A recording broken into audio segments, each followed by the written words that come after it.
The title of my presentation is Toward a Parapsychological Synthesis, Proposals for Integrating Theories of Psi.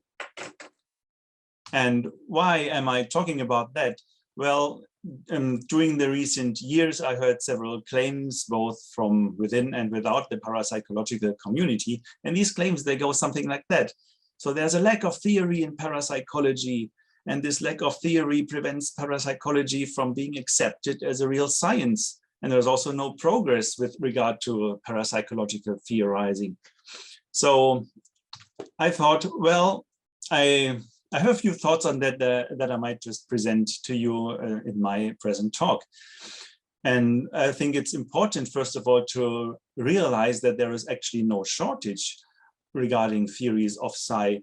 There have been several book publications. There was a workshop at a recent PA convention, also the Mindfield Bulletin, which is the magazine of the Parapsychological Association. They had special issues covering theories of psi. And just recently we had another symposium entitled Theories of Psi in the Parapsychological Association.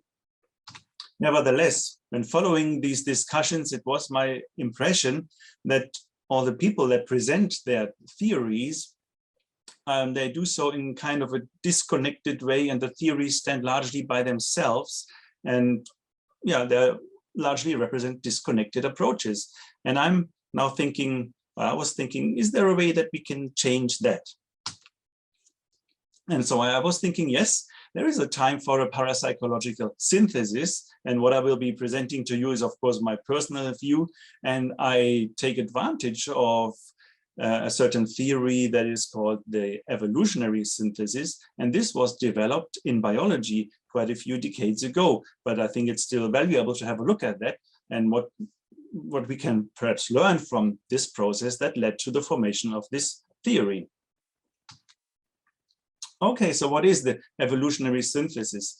Basically, it's the modern neo-Darwinian model or theory of evolution. And it builds on certain core assumptions. First of all, Earth and life on Earth are very old. So life and the Earth are very older than what we might infer from reading the Bible, for example. And then it's also accepted that evolution takes place. It's a fact. Species, they change and they also evolve. And they also evolved from a common ancestor, or perhaps a few ancestors, so we have a common descent. And now to explain these evolutionary processes, biologists in the past have come up with several different partial models or partial theories that are supposed to explain that. And I will not go into details with regard to all these partial models, but I would like to highlight that we faced a similar problem in biology than maybe that we currently face in parapsychology. There were communication gaps between the proponents of the different models, and they actually addressed also different facets of biology or evolutionary biology, and they even addressed different hierarchical levels of biology. For example, some of the models, they addressed genetics, what happens in the genome, and others concerned mathematical models of population dynamics. And we also had some paleontologists who studied the fossil record in the Earth. And so all they came up with certain models that seemed to be quite incompatible. And it was only in the 1930s, like 37 up to 1947, that people engaged in creating this evolutionary synthesis. And you can read about that in this thick book, which is co-authored by Ernst Mayr, who was one of the main architects of the evolutionary synthesis. So what did the biologists of that time do? Well, there were a couple of bridge builders, and these people explicitly tried to link the different conceptual frameworks and also the hierarchical levels of biology that the different partial models addressed. And these people were also not narrow specialists. They had a broad interest in various fields of biology, although by training, they of course had their special niches they were rooted in. They had their feet in several camps. And maybe also important that these people who tried to work on this synthesis, they were not the founders of the particular models, but kind of the next generations. So they were less wedded to the particular models and less dogmatic, because founders of specific models, they can be quite dogmatic about their models, saying, well, my model is the best, my model explains everything, and your model is not so good as my model, or it's even wrong. So the people who came after that were much more flexible with regard to their thinking. So what can we learn from that process with regard to the parapsychological synthesis? First of all, I think we also need some core assumptions that we can build upon. And number one is the assumption or the postulate that parapsychology's big four exist. These are telepathy, clairvoyance, pre- and retrocognition, and also psychokinesis. 2. Psi phenomena demonstrate that there is a non-physical background reality beyond the world we usually perceive with our senses. And our ratio has developed as an adaptation to cope with the excerpt of reality that we apprehend as a seemingly objective environment in a four-dimensional space-time continuum. But in this non-physical world in itself, not to speak with philosopher Immanuel Kant, time, space, but also causality don't exist in the way they appear to our senses and ratio in the usual world we perceive. 3. Psi phenomena are rooted in this non-physical background reality and entail different modes of causation than efficient causation. Rather, they entail top-down principles of organization or causation, as exemplified by concepts such as synchronicity, wholeness causality, or final causation. 4. The world we perceive can be regarded as being composed of epistemically differing layers or realms. So that's actually nothing uncommon. Many philosophers in different languages have also independently developed models of that kind, and they usually go something like this. The world consists of superimposed realms of matter, life, and then some non-physical realms that may include soul and the mind and so on. 5. The ratio is best adapted for understanding the epistemic realm of matter, see also core assumption 2, but the realm of mind, including its grounding in the background reality, constitutes a fundamental aspect of reality that is at least of equal importance as the epistemic realm of matter. So let me just summarize these 5 core assumptions again. Parapsychology's big four exist. Psi phenomena demonstrate that there is a non-physical background reality beyond the world we usually perceive. Psi phenomena are rooted in this background reality and entail different modes of causation than efficient causation. So I put them in bold font because I think these are the most important ones. And the world we perceive is composed of epistemically differing layers or realms, such as matter, life, and mind. And the realm of mind is at least of equal importance as the realm of matter. Now, how can we frame that? Each scientific theory or construct needs to be framed in nature philosophical terms. And in this case, we can frame it in quite a few different ways. So, because the nature of the world, if you like, can be framed in terms of idealism, dual aspect monism, neutral monism, panpsychism or cosmopsychism, pan-experientialism and panentheism, perhaps even some others. Again, I don't go into detail here, but the crucial message here is that all these isms need to be framed in kind of a post-materialist and post-physicalist manner because of the non-physical background of reality that is incompatible with a purely physicalist approach. And if you look in the philosophical specialist literature, you'll also find that there are many different versions of all of these different isms, and depending on how exactly they are conceptualized, there are in fact many overlaps between them. So what about current theories of psi? As mentioned already, there's no shortage of that. We have many. And models that do actually cover the 5 core assumptions include hyperspatial models. Several authors have written on that, but also the model of pragmatic information, which is kind of modeled in the larger context of the general quantum theory. And we also have the model of first sight developed by Jim Carpenter. So I'm not really sure in how far this model covers macro PK, but I think it's also not contradicting it. So I've just listed it here. And then we also have some more general concepts that are not really developed in book length or really long chapters or papers, but several authors have proposed kind of more general concepts that still regard consciousness and or information as fundamental properties of existence, such as Dean Radin, Stephen Schwartz, Jacques Vallée. And I think that these more general concepts are quite compatible with these three other approaches mentioned above, because also in them we find that the authors attribute consciousness and information very substantial roles.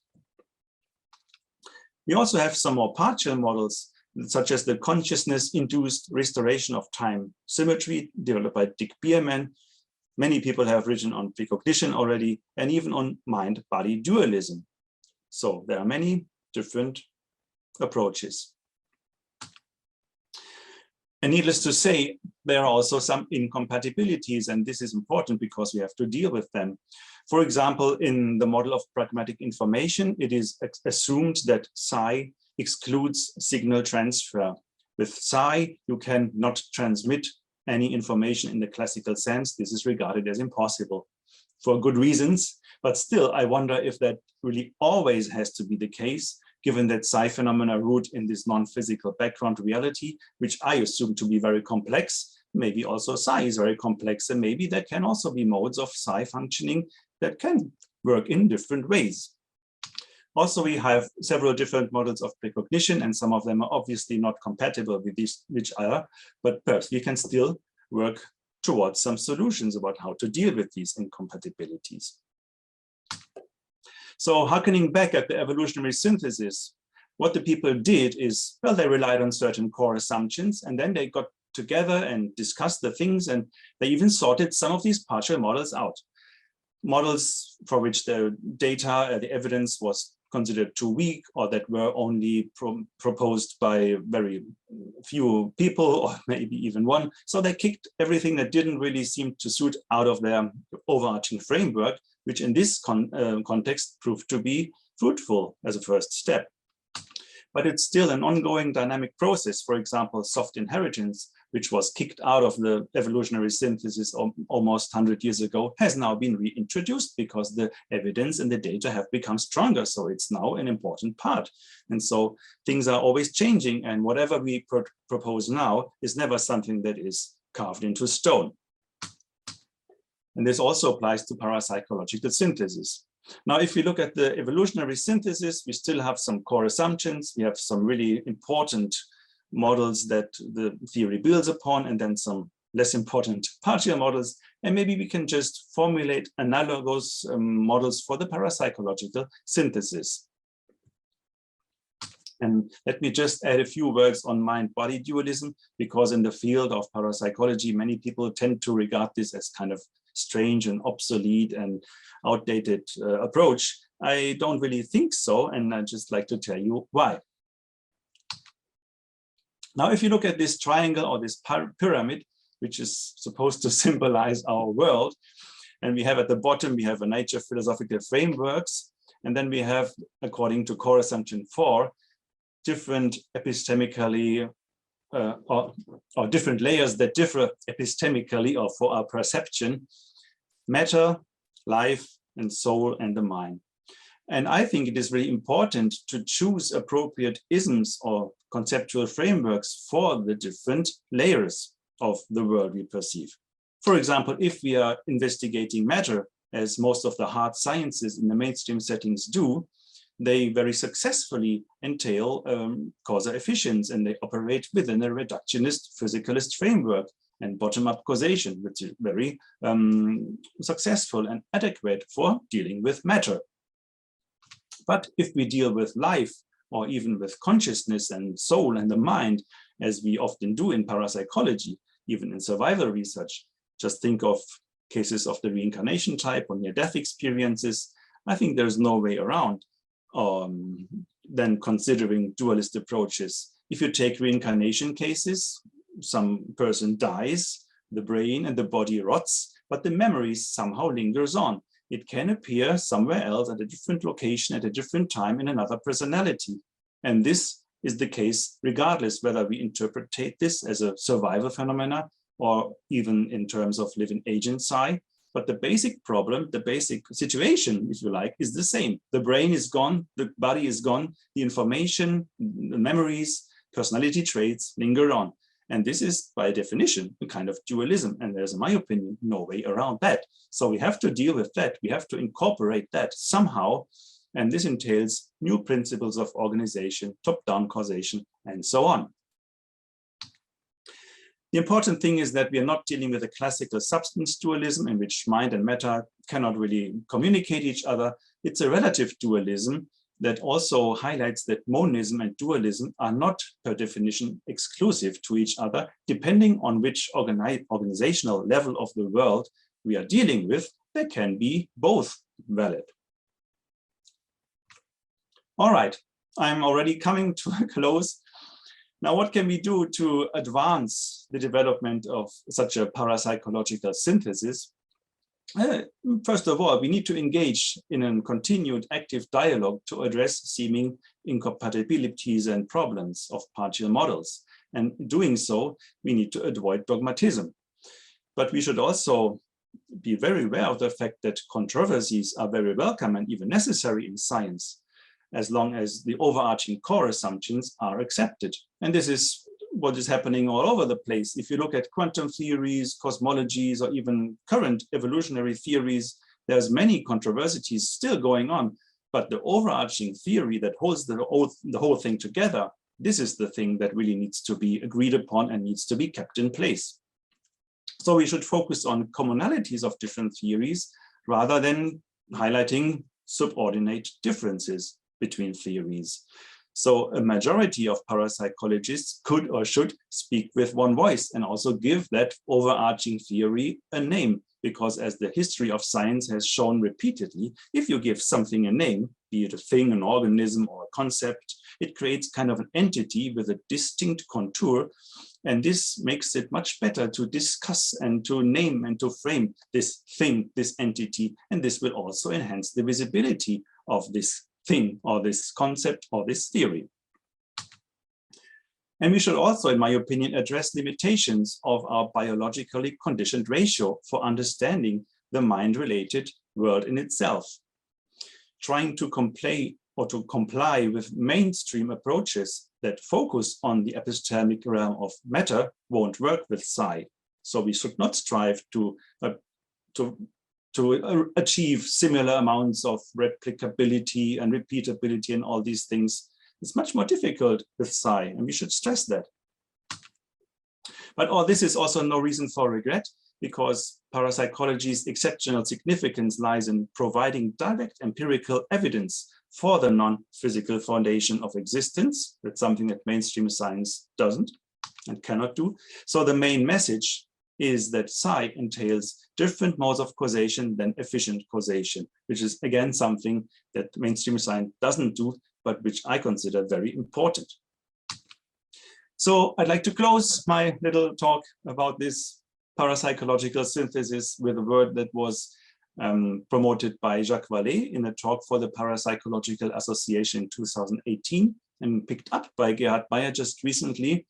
And they stressed, just like I do now, that psi research should lead, not follow, specifically with regard to mainstream approaches to investigating phenomena, and also with regard to theory building. So now my time is already over, but I think and hope that we have now some minutes left to start a discussion on my rough outline of what may be termed a parapsychological synthesis. Thank you very much.